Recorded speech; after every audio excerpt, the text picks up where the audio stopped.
There are moments when everything a man relies on begins to crack, when the external world dims and the only remaining light comes from within, yet it offers no comfort. It burns ancestral and primordial. In 1913, Carl Gustav Jung, the renowned Swiss psychiatrist and former protege of Freud, abandoned everything that granted him respectability. He didn't leave science from madness, but from loyalty to something deeper, the soul itself. For years, he descended into controlled delirium, a voluntary exploration of the unconscious guided by symbols, archetypes, and voices beyond ordinary thought. He named this active imagination.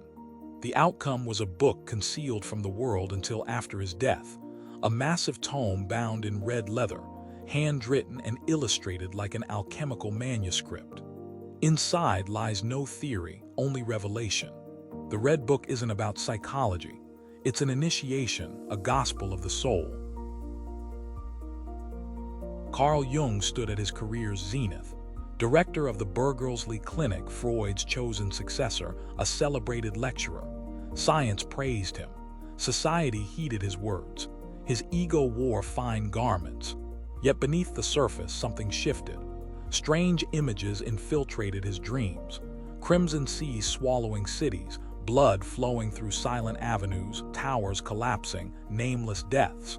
Reason trembled. He documented everything observed, hoped it would pass. It persisted. The year was 1913. Europe remained unaware, but World War I loomed. Jung sensed it, not intellectually but viscerally, spiritually. He witnessed what others couldn't yet see. That vision demanded payment. As if dragged underwater by an invisible deity, he later recorded. His separation from Freud transcended intellectual disagreement. It was symbolic rupture. Jung shattered the old mechanistic understanding of the psyche. He refused to treat the soul as a problem requiring solutions. He wanted to listen, to follow, to be guided by it. Then darkness descended.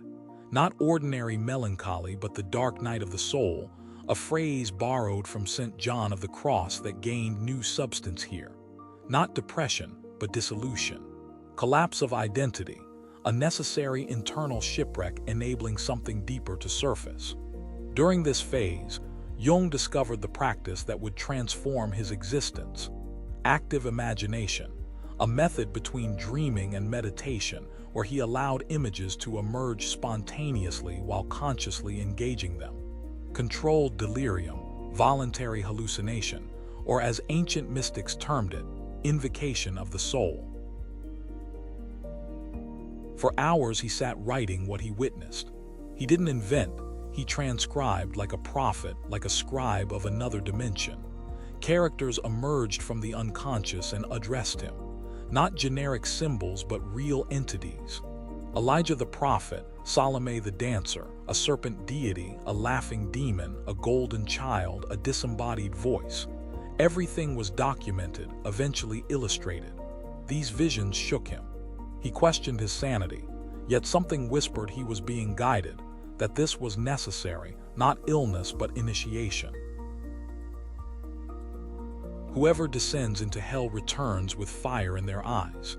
At that moment, Carl Jung the man died and the initiate was born, the seeker, the soul's alchemist. He abandoned academic comfort and plunged into what the ancients called the opus magnum, the great inner work. No certainties, no glory, no map, only a blank notebook and courage to get lost to find something greater. He wrote then, "My life is the story of the self-realization of the unconscious." The Red Book took form in this void, each page a ritual, each drawing a vision, each word an offering. Jung underwent a genuinely shamanic process, the pattern seen in mystics and saints. Breakdown of ordinary personality so higher consciousness may emerge. Perhaps that's why he never published the Red Book during his lifetime. He knew the world couldn't comprehend. How could a rationalist audience accept that his greatest leap was getting lost? But the initiate understands. The initiate knows before light comes night, that true wisdom isn't conquered but suffered, that the unconscious cries are sacred songs for those with ears to hear. Throughout his journey, Jung encountered more than random symbols. Amid visionary chaos, a central figure emerged, Philemon, a consistent presence marking a radical shift. His psychological investigation became authentic spiritual dialogue. Philemon wasn't consciously created nor borrowed from classical mythology. Jung first met him during active imagination. An old man in blue robes with kingfisher wings and white beard appeared and spoke, not as hallucination but as autonomous entity. Understanding context matters. Jung had studied myths, comparative religions, alchemical symbols, and Eastern spiritual practices, seeking language to encompass the human psyche's vastness. Then instead of concepts, a presence appeared, someone he could question and learn from. Philemon represented what Jung later described as the wise old man archetype, present across world traditions. In Taoism, he resembles Lao Tzu. In early Christian mysticism, the divine logos. In Kabbalah, the hidden elder.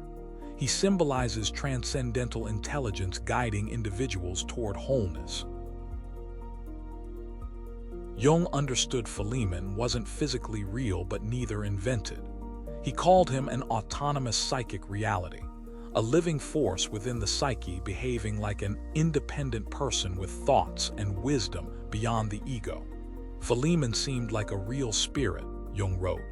He conveyed thoughts I'd never had. I knew he was part of me but simultaneously far beyond me.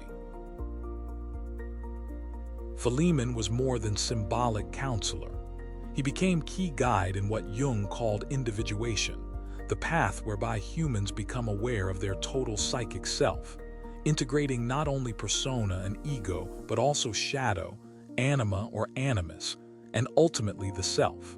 Philemon's role became clear, mediator between ego and self, an inner guide assisting transition from chaos to inner order, fragmentation to unity. This guide appears across esoteric traditions. In Hermeticism, Hermes Trismegistus plays this role, revealing hidden reality to initiates. In alchemy, it's Mercury, the universal spirit uniting opposites. Philemon assumes this function without fixed system attachment. He's a living symbol of wisdom, emerging when the rational mind silences. Jung even wrote letters to Philemon, exchanging correspondence with invisible intelligence. He remained strict with himself, refusing experiences that couldn't withstand inner honesty tests. He distinguished imagination from unconscious projection. But with Philemon, he admitted something beyond rational understanding dwelt within his psyche. More importantly, Philemon brought truths forming Jungian psychology's foundation. Core ideas later appearing in his works, the collective unconscious, archetypes, the transcendent function, synchronicity, began forming during these conversations. Not coincidentally, Jung called the Red Book the raw material from which everything else emerged. During 7 years' recording experiences, Jung drew Philemon repeatedly. Visual depictions show a being with penetrating gaze surrounded by symbols. Fish, serpent, six-pointed star, all esoteric elements associated with spiritual transformation. This reveals Philemon wasn't static but a dynamic, evolving symbol Jung gradually internalized. Philemon also played an ethical role. Jung recounts this inner figure reprimanded him when his mind began inflating, when ego tried claiming insights as personal revelations. Philemon brought him back to center, reminding him true wisdom seeks not power or recognition, but integration and truth. The danger isn't in the shadow. The danger is in the man who believes he's only light. One of Philemon's lessons, and perhaps this chapter's greatest teaching. In an era where many seek external guides, gurus, leaders, systems, saviors, Jung shows through Philemon that the most powerful guide already dwells within us. But accessing it requires silencing the ego, crossing the shadow, letting the unconscious speak. Philemon isn't exclusive to Jung. Each of us, diving into our own psyche with courage, may encounter a similar voice, perhaps with different name, form, or language, but the same function, reminding us who we truly are beyond roles we wear. That's the central point. Encountering Philemon isn't fantasy, but an archetypal stage in spiritual journey. Jung simply had boldness to record it with radical honesty and offer us a model. The Red Book, therefore, isn't merely a journal of a man who spoke with a wise old man. It's the map of a psychological and spiritual process, available to anyone daring to listen to silence and embrace the strange.